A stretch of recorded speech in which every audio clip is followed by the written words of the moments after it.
Good evening, Dungeon Masters. I'm Baron Durop. Over the course of your D&D playing career, you may find yourself curious, wondering what the game was like when it was first developed. So you land yourself a copy of the first edition rules, and, well, it's not an easy read.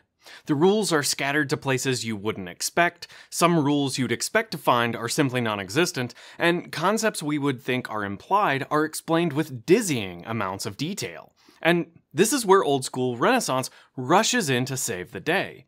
Two of the most noteworthy projects in the OSR D&D space, Osric or Old School Essentials, set out to reorganize these rules, apply a whole lot of polish, and turn the original Dungeons & Dragons rule set into something consumable by modern gamers. But instead, what they created by accident was Carrot Cake. So what do I mean by that? Carrot Cake. Archaeologists believe carrot cake was created in 14th century Europe. Working-class peasants wanted sweet confections to eat, but the exorbitant cost of sugar caused most people to look for an alternative sweetener. We take for granted how affordable sugar is today, but this wasn't always the case. In many medieval recipes, mashed carrot was commonly used in place of sugar to give an affordable sweetness. Fast forward hundreds of years later, and that sugar has been added back into the recipe for even more deliciousness. As a result, when your high school has a medieval-themed bake sale and everyone is dressed in cheap tunics from the Halloween store, what are we supposed to believe when we taste such a delicious, modern version of this rather bland historical confection? The original recipe had little, if any, sugar, a lot more bran, and maybe if you were a wealthy merchant or noble, you might be able to afford a honey glaze on your cake. Even the royalty would be hard-pressed to have as much icing as we put on its modern counterpart. This cake is delicious, but we can't help but recognize that it's also not the same cake that was developed 700 years ago. And that's the rub with OSR, isn't it? By polishing all the rules of Gygaxian D&D into its modern presentation, thereby eliminating the opportunity to ponder why Gygax and Arneson were so oddly explicit about some topics, while remaining bizarrely silent on others, these OSR efforts have created something entirely different than what they initially set out to capture.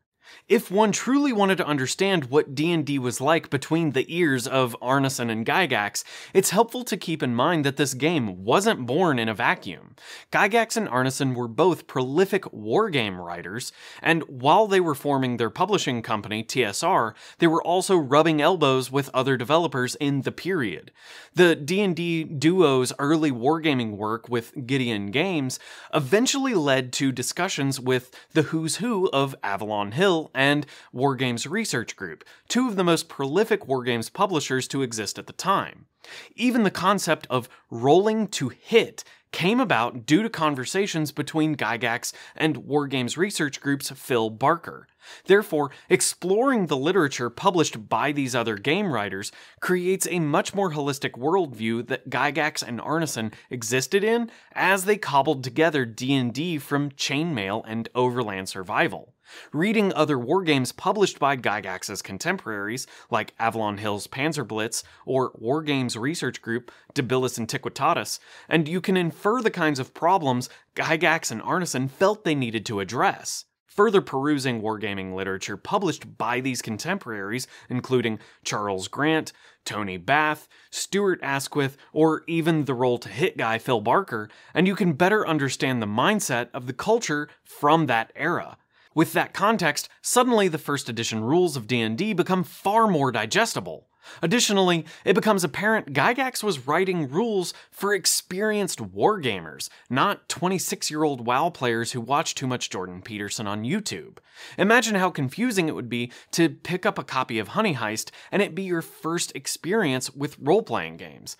This same level of confusion could be expected for early D&D players with no wargaming knowledge. Further demonstrating their carrot cake style appreciation of history, OSR pundits lump older sci-fi RPGs like Traveller into old-school Renaissance inspirational canon. Ironically, however, Traveller's combat system was a direct counter-argument. not a compliment, to the wargames-based storytelling TSR was shilling. Mark Miller's Traveller laid the foundation for what would become known as range-based combat systems today, using prepositional phrases for relative locations and general terms for describing distances. This was in direct retort to using hard measurements like a wargame would require. Additionally, Traveller was focused largely on politics and cultural development instead of hoarding egads of treasure and magic items. These two RPGs couldn't have been more different, yet the OSR hipsters who don't know any better claim they are cut from the same cloth. To be clear, I'm not at all saying that Carrot Cake isn't delicious in its modern form, nor am I saying that OSR-style games like Mouse Ritter or Mothership are a lesser experience. These games are fantastic. In fact, the OSR movement has a lot of wins to claim. The culture of clear, concise rules and the thoughtful presentation of them, the emphasis on emergent narratives, and how the real risk of character death helps to drive a story forward are all things that WotC could deeply learn from. But it's also disingenuous to eat this carrot cake and claim it's unchanged through the ages, or play a game of OSR and claim it is D&D the way Gygax intended. Thanks for watching, Dungeon Masters, and until next time, good night.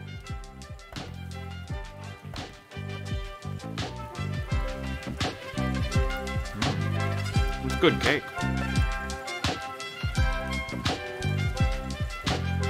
This episode was impossible to make. My dogs were barking,